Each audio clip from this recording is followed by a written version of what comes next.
대통령의 탯줄을 잘랐던 그 할머니가 그 집을 가지고 있어요. 요즘에 이제 문재인 대통령이 탄생을 하다 보니까 평일날에는 뭐 한 200~300명 정도, 주말에는 한 2,000명 이상 이렇게 이제 어디서 태어났는지 보러 오는 거죠. 사람들이 궁금하니까 거제도에서 태어났다고 하는데 그 전에는 거제도에 이제 장목면 대계리에 김영삼 전 대통령의 생가가 있지 않습니까? 그러니까 거기가 유일한 생가가 있었는데 지금 거제도에 대통령 생가가 또 하나 지금 생긴 거죠. 그러다 보니까 많은 사람들이 찾아오니까 일단은 거제시에서 부근에 이제 차도 한 100대 주차할 수 있게 주차장도 만들어 놓고 이렇게 했는데 지금 현재 생가가 이렇게 콘크리트로 만들어져서 위에 슬래트가 이렇게 덮여 있는 뭐 그런 집인데 그것을 이른바 좀 초가가 덮인 이런 식으로 다시 좀 재건을 하겠다라는 게 이제 현재 거제시 쪽에서 가지고 있는 생각인데 거제시는 그렇게 생각할지 몰라도 청와대 쪽에서는 약간 좀 그 부담스러운 거죠. 우려를 나타냈습니다. 집권 초에 현직 대통령의 생가를 다시 그렇게 재건축하고 막 이런 부분들이 자칫하면은 또 여러 가지 국민들의 입질에 오르내릴 수 있는 그런 위험성이 좀 있기 때문에 조금 신중했으면 좋겠다라는 그런 입장을 표명을 했는데 앞으로 어떻게 될지는 조금 지켜봐야 될 것 같아요. 저는 거는 좀 지자체에서 좀 자제했으면 좋겠어요. 정말로 좀 자제했으면 좋겠습니다. 자, 그동안에 박근혜 전 대통령 얼마나 많이 호들갑을 떨었습니까? 그랬죠. 지금 탄핵됐습니다. 어떡하죠, 이제? 그러니까 거제시라도 누구라도 문재인 대통령의 5년 정부를 지켜보는 겁니다. 힘을 실어주는 겁니다. 정말로 훌륭한 대통령의 경우에는 저런 보고는 10번 해도 괜찮아요. 그렇지 않을 경우에는 또 다 찍었다가 또 허물 겁니까? 아니 그런데 말이죠. 그래서 좀 저런 것들을 할 때 비단 그런 것뿐만이 아니더라도 뭔가 보여주기식의 뭐가 쿨하게 빌붙는 듯한 이런 모습은 지자체에서 좀 자제하는 게 좋겠다. 좀 보기 썩지는 좋아 보이지 않습니다. 저 현실적으로 지금 주중에 평일 때는 한 200~300명이 관람을 하러 오고 주말에는 2,000명 정도가 온다고 그럽니다. 그러면 실질적으로 지금 많은 사람들이 오고 있는 거거든요. 그럼 지자체 입장에서 보면은 저 자체가 지자체로서는 큰 자산이 되는 겁니다. 특히 이제 김영삼 전 대통령의 생각하고 이렇게 가까이 있기 때문에 두 개를 묶으면은 요즘은 사실은 이런 대통령의 생각뿐만 아니라 뭐 시인이라든지 가수라든지 이런 뭔가 발자취가 남은 것도 지자체가 어떻게든 개발을 해서 지자체의 자산으로 활용을 하려고 코스로 그러는데 만들고 싶어하는 가만히 있어도 지금 몰려오는 저런 자산을 활용하는 것이 그렇게 또 나쁘게 볼 만한 일인가 이런 생각은 듭니다. 이해하는 저는 부분이 반대합니다. 이해할 수 있는 부분이 있는 것 같아요. 그리고 이 뒤에 보면 워낙 낡았어요. 워낙 낡아가지고 조금 손은 봐야 되는 거 아니냐. 아무튼 청와대에서는 조금 우려의 입장을 표명했습니다. 문재인 대통령의 아들 문준용 씨가 김남국 변호사 보면은 계속적으로 언론 인터뷰에 등장을 하는데 오늘 내용은요. 그 고소한 부분이 있는데. 절대 취하 안 하겠다고. 굉장히 강경한 좀 입장이 있습니다. 제가 이제 2012년 대선 끝나고 2013년도에 사실은 이제 문준용 씨 사건을 좀 도와드린 적이 있었습니다. 그 당시에 이제 선임을 해서 그 유튜브라든지 이제 언론 인터뷰에 올라 있는 잘못된 기사들을 내려달라고 했었는데요. 그 당시에도 굉장히 좀 강경하고 억울한 입장이었습니다. 사실 어떻게 보면 법률 대응 자체가 누군가에게 이제 손해배상을 청구하거나 뭘 하는 것은 아니기 때문에 이렇게까지 강경할 필요가 없었는데 이번 이제 대선을 치르면서 본인과 관련된 내용에 대해서 매우 음해성 루머가 이제 돌았다는 것에 대해서 굉장히 조금 억울해하고 있는 것 같습니다. 과거와 비교를 해보게 되면 단순하게 이제 고용정보원의 그 채용 의혹 자체를 제기하는 수준에 그쳤는데 이번에는 본인에 대한 관련된 어떤 신상 정보가 공개되고 그 공개된 정보를 가지고 예컨대 원서를 그 본인은 원서 그 접수 기간 내에 냈는데 그 글자체 날짜가 덧붙여진 거 아니냐, 조작된 거 아니냐라는 의혹을 제기하면서 이것은 나중에 제출된 것이다라고 하면서 계속 이제 명예를 훼손하는 어떤 그런 발언을 했기 때문에 아마도 그 아버지의 어떤 그 대통령 문재인 대통령의 어떤 선거가 다 끝났고 선거에 미치는 어떤 영향 자체가 지금 없기 때문에 이제는 정말 본인의 어떤 억울한 어떤 명예라든가 이런 것들을 회복하겠다라는 어떤 그런 강한 의지를 지금 가지고 있는 것으로 보입니다. 그래서 원래 선거가 끝나고 나면 이긴 쪽에서는 취하하는 게 관례이긴 했었는데 만약에 당이 취하해도 본인이 지금 소송하겠다는 거거든요. 저는 취하하는 게 좋다고 봅니다. 이게 이제 뭐 경선 기간에, 그러니까 대선 후보 기간에 막 저기 할 때에는 치열하게 그 부분에 대해서 알리고 사실은 저런 정도의 그 의지가 있었으면 그렇다면은 그 대선 후보 선거운동 기간에 예를 들면 본인이 언론들을 다 불러놓고 사실이 아니다라고 확실하게 그 기자회견을 한다든지 이런 식이 차라리 낫지 않느냐. 지금 문재인 대통령이 탄생을 했단 말입니다. 그러면은 그 과정에서 물론 본인으로서는 억울하다, 끝까지 이 부분에 대해서 밝히겠다 이렇게 할 수는 있겠지만은 예. 그것이 전체적인 측면에서 봤을 때는 글쎄 저는 별로 그렇게 이 선거운동 기간에는 문준영 씨가 한 번도 나오지 않았단 말입니다. 그랬죠. 공개적으로. 예. 근데 끝나고 나서 끝까지 법적인 책임을 묻겠다는 강한 태도를 보이는 것이 과연 저는 약간 의아스러웠어요, 사실. 예, 국민들 보기에도 아마 그런 모습이 좀 있을 걸로 보는데 저는 취하를 하는 게 더 낫지 않나 싶습니다. 조금 흐름을 좀 말씀을 드리고 예. 싶은데요. 이제 과거에 뭐 1997년도라든지 2002년, 그러니까 과거의 대선 때는 서로 간에 이제 고소고발을 하더라도 양쪽이 다 합의해서 고소를 취하하면 또 그러한 어떤 의견을 받아들여가지고 검찰에서 불기소 처분을 하는 경우가 많았습니다. 예. 그런데 이제 그러한 어떤 관행 자체가 사라져 버렸습니다. 그리고 이제 고소를 해버리면 이 고소하는 것에 대한 어떤 그 처분 권한이 고소나 고발을 한 그 당사자한테 있는 것이 아니라 이게 법적인 어떤 공적인 어떤 그런 판단이기 때문에 고발이나 고소를 취한다라고 하더라도 이 부분에 대해서 영향을 미칠 수가 없는 겁니다. 수사는 예. 수사대로 그대로 가게 되는 것이죠.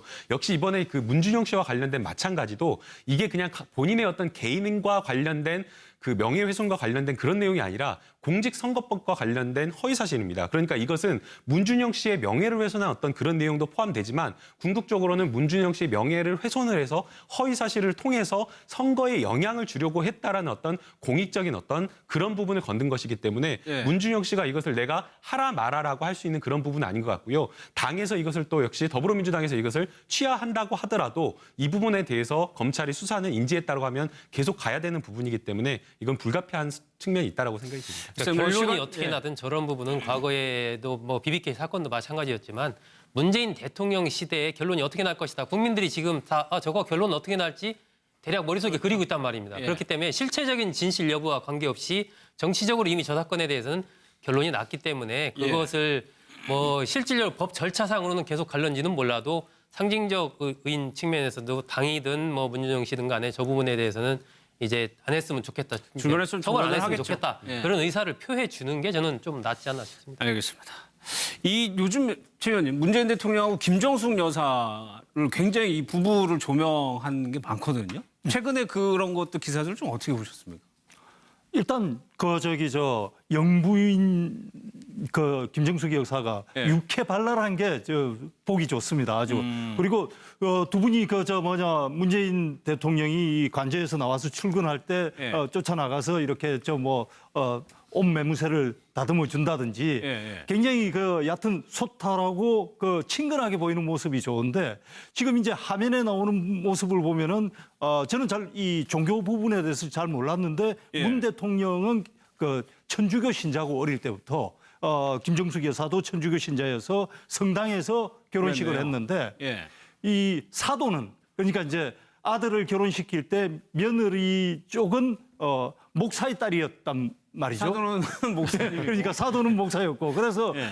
결혼식도 아들의 결혼식 때는 목사의 그 진행하고 예. 이런 신부님의 그 진행이 동시에 이루어졌다는 얘기를 듣고 굉장히 좀 재밌는 경우다 이런 생각을 했습니다. 예. 그러니까 며느리의 아버지가 이제 목사님이셨는데, 그러니까 김남국 선생님 이게 결국엔 성당에서 결혼을 했나 보네요. 네, 예. 사실은 이제 그 당시에 이제 문재인 대통령 같은 경우에는 민주당 의원이었습니다. 예. 이제 물론 이제 2014년도니까 그 대통령에 대한 어떤 그 대선을 또 고민하기에는 좀 어려운 시절이긴 하지만 그럼에도 불구하고 민주당 내에서 뭐 친노계 의원들에 대한 어떤 핵심이 있었고 그다음에 또 대선 그 차기 유력한 대선 후보라고 하는 그러한 어떤 큰 힘이 있었기 때문에 예. 결혼식을 조금 성대하게 치를 수 있는 그런 가능성이 있었는데도 불구하고 성당 결혼식을 했고요. 그다음에 이제 다른 어떤 사람들에게도 알리지 않았다라고 합니다. 그래서 예. 뭐 축의금이라든지 뭐 화환이라든 것인지 이런 것들 일체 받지 않고 소박하게 소규모로 치러졌다라고 해서 당시에 그때 이제 그 결혼식이 있은 후에 알려져 가지고 조금 화제가 됐던 것 같습니다. 예. 그래서 그때 당시에 임박해서는 뭐 기사들이 많이 안 안 나왔던 나왔었죠. 예. 것 같아요. 예. 그랬죠. 지금 탈핵됐습니다. 어떡하죠 이제? 그러니까 거짓이라도 누구라도 문재인 대통령의 5년 정부를 지켜보는 겁니다. 힘을 실어주는 겁니다. 예. 정말 훌륭한 대통령의 경우에는 저는 보고는 10번 해도 괜찮아요. 그렇지 않을 경우에는 또 다 찍었다가 또 허물 겁니까? 아니 그런데 말이죠. 그래서 좀 저런 것들 할 때 비단 그런 것뿐만이 아니더라도 뭔가 보여주기식의 뭐가 쿨하게 빌붙는 듯한 이런 모습은 지자체에서 좀 자제하는 게 좋겠다. 좀 보기 썩 저는 좋아 보이지 않습니다. 저 현실적으로 지금 주중에 평일 때는 한 200~300명이 관람을 하러 오고 주말에는 2,000명 정도가 온다고 그럽니다. 그러면 실질적으로 지금 많은 사람들이 오고 있는 거거든요. 그럼 지자체 입장에서 보면은 저 자체가 지자체로서는 큰 자산이 되는 겁니다. 그렇죠. 특히 이제 김영삼 전 대통령의 생각하고 이렇게 가까이 있기 때문에 두 개를 묶으면은 요즘은 사실은 이런 대통령의 생각뿐만 아니라 뭐 시인이라든지 가수라든지 이런 뭔가 발자취가 남은 것도 지자체가 어떻게든 개발을 해서 지자체의 자산으로 활용을 관광 하려고 코스로 그러는데 만들고 싶어하는 가만히 있어도 지금 몰려오는 저런 자산을 활용하는 것이 그렇게 또 나쁘게 볼 만한 일인가 이런 생각은 듭니다. 이해하는 저는 부분이 반대합니다. 이해할 수 있는 부분이 있는 것 같아요. 그리고 이 뒤에 보면 워낙 낡았어요. 워낙 낡아가지고 조금 손은 봐야 되는 거 아니냐. 아무튼 청와대에서는 조금 우려의 입장을 표명했습니다.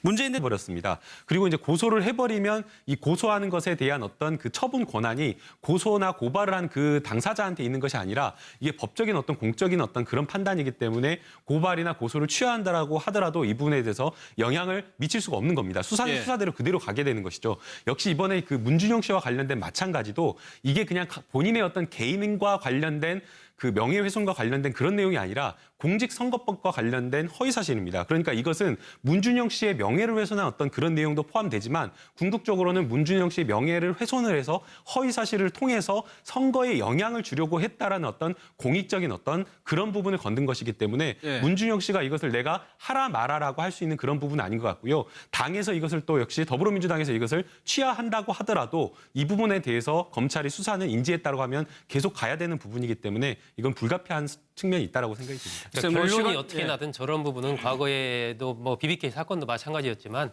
문재인 대통령 시대에 결론이 어떻게 날 것이다. 국민들이 지금 다 저거 결론 어떻게 날지 대략 머릿속에 그리고 있단 말입니다. 그렇기 때문에 실체적인 진실 여부와 관계없이 정치적으로 이미 저 사건에 대해서는 결론이 났기 때문에 그것을 뭐 실질적으로 법 절차상으로는 계속 갈런지는 몰라도 상징적인 측면에서도 당이든 뭐 문준용 씨든 간에 저 부분에 대해서는 이제 안 했으면 좋겠다. 중간에서 처벌 안 했으면 하겠죠. 좋겠다. 그런 의사를 표해 주는 게 저는 좀 낫지 않나. 대통령 아들 문준용 씨가 김남국 변호사 보면은 계속적으로 언론 인터뷰에 등장을 하는데 오늘 내용은요. 그 고소한 부분이 있는데 절대 취하 안 하겠다고. 굉장히 강경한 좀 입장이 있습니다. 제가 이제 2012년 대선 끝나고 2013년도에 사실은 이제 문준용 씨 사건을 좀 도와드린 적이 있었습니다. 그 당시에 이제 선임을 해서 그 유튜브라든지 이제 언론 인터뷰에 올라 있는 잘못된 기사들을 내려달라고 했었는데요. 그 당시에도 굉장히 좀 강경하고 억울한 입장이었습니다. 사실 어떻게 보면 법률 대응 자체가 누군가에게 이제 손해배상을 청구하거나 뭘 하는 것은 아니기 때문에 이렇게까지 강경할 필요가 없었는데 이번 이제 대선을 치르면서 본인과 관련된 내용에 대해서 매우 음해성 루머가 이제 돌았다는 것에 대해서 굉장히 조금 억울해하고 있는 것 같습니다. 과거와 비교를 해보게 되면 단순하게 이제 고용정보원의 그 채용 의혹 자체를 제기하는 수준에 그쳤는데 이번에는 본인에 대한 관련된 어떤 신상 정보가 공개되고 그 공개된 정보를 가지고 예컨대 원서를 그 본인은 원서 그 접수 기간 내에 냈는데 그 글자체 날짜가 덧붙여진 거 아니냐, 조작된 거 아니냐라는 의혹을 제기하면서 이것은 나중에 제출된 것이다라고 하면서 계속 이제 명예를 훼손하는 어떤 그런 발언을 했기 때문에 아마도 그 아버지의 어떤 그 대통령 문재인 대통령의 어떤 선거가 다 끝났고 선거에 미치는 어떤 영향 자체가 지금 없기 때문에 이제는 정말 본인의 어떤 억울한 어떤 명예라든가 이런 것들을 회복하겠다라는 어떤 그런 강한 의지를 지금 가지고 있는 것으로 보입니다. 그래서 원래 선거가 끝나고 나면 이긴 쪽에서는 취하하는 게 관례이긴 했었는데 만약에 당이 취하해도 본인이 지금 소송하겠다는 거거든요. 저는 취하하는 게 좋다고 봅니다. 이게 이제 뭐 경선 기간에, 그러니까 대선 후보 기간에 막 저기 할 때는 치열하게 그 부분에 대해서 알리고 사실은 저런 정도의 그 의지가 있었으면 그렇다면은 그 대선 후보 선거운동 기간에 예를 들면 본인이 언론들을 다 불러놓고 사실이 아니다라고 확실하게 그 기자회견을 한다든지 이런 식이 차라리 낫지 않느냐. 지금 문재인 대통령이 탄생을 했단 말입니다. 그러면은 그 과정에서 물론 본인으로서는 억울하다. 끝까지 이 부분에 대해서 밝히겠다. 이렇게 할 수는 있겠지만은 그것이 전체적인 측면에서 봤을 때는 글쎄 저는 별로 그렇게 이 선거운동 기간에는 문준용 씨가 한 번도 나오지 않았단 말입니다. 그랬죠. 공개적으로. 근데 끝나고 나서 끝까지 법적인 책임을 묻겠다는 강한 태도를 보이는 것이 과연 저는 약간 의아스러웠어요, 사실. 예, 국민들 보기에도 아마 그런 모습이 좀 있을 걸로 보는데 저는 취하를 하는 게 더 낫지 않나 싶습니다.